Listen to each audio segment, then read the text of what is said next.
Shalom Aleichem. So the other few principles that we shared was that kids sometimes cling, and they can cling for a long while. And it really is important to recognize that sometimes kids need to cling.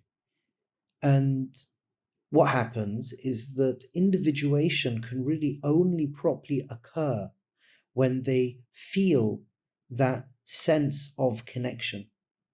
That through having that sense of connection, through allowing a child to cling, to be connected to the parent, then from there, eventually they will find their way to be a good, healthy individual. And sometimes when we turn around and say, you should buck up, you should be a good little person, get on with it, let me make me proud, go into school nicely. So this isn't always the best.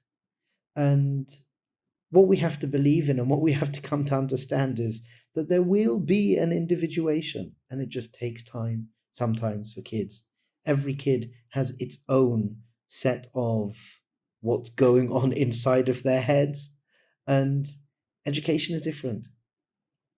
A good parent will allow that child to have its connection for the time it needs to have it in order to individuate properly. Another nakuda, which I think is very, very important, is that we have to be careful and we have to be okay with perfection. That we have to remember we are perfectly imperfect. That for our kids, we have to make sure that we are normal. We're normal and we are healthy. And sometimes we make mistakes. We can, for example, be silly at times. We can sometimes forget things, or we could be a little bit greedy. The nakuda of being normal and not being perfect gives a child the ability that in life, it's okay to be normal. Sometimes we praise our kids so much that, you're so special, you're different, you're special. This isn't healthy or helpful for our child. You're normal like everybody else, and I'm normal like everybody else, and this is how normal people act, and it's okay to be normal. It's okay sometimes to have our quirks or our flaws, and to allow a child to see that as magic. Another point is being even a little bit boring at times. To allow a child to experience reliability, to allow a child to experience calm, no fireworks, no excitement, again, even a little bit boring.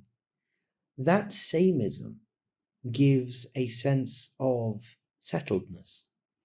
That samenism gives the ability for a child to hopefully come to a place where they can do the same and they're okay doing the same.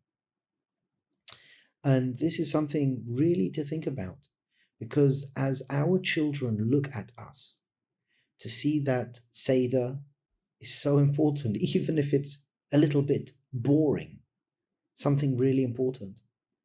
Another nakuda is to realize that parenting is not a balanced relationship. And good parents, they're not looking for the balance in the relationship. They just know that they have to give, and they don't have to be asked, how was your day? What's going on in your life? No. Parents give and children receive. And as children receive, without the unhealthy demands being put on them, as they grow up, they'll realize that in relationship isn't always balanced, and sometimes there is a giver, and sometimes there is a receiver, and sometimes the giver is giving far more than the other is receiving. And as long as both parties are okay with that, it's really okay. So put simply, love and the consideration, tenderness, and being hugely patient in our behavior gives room for our children to grow up and learn how to be in healthy behavior. And what is a parent's reward? I think we can say that a parent's reward is when that child grows up and then they become parents and then they can bring up their children to be good, healthy human beings, good, healthy Yidden. Be'ezras Hashem Yisbarach. L'chaim, Toivim, L'shalom always.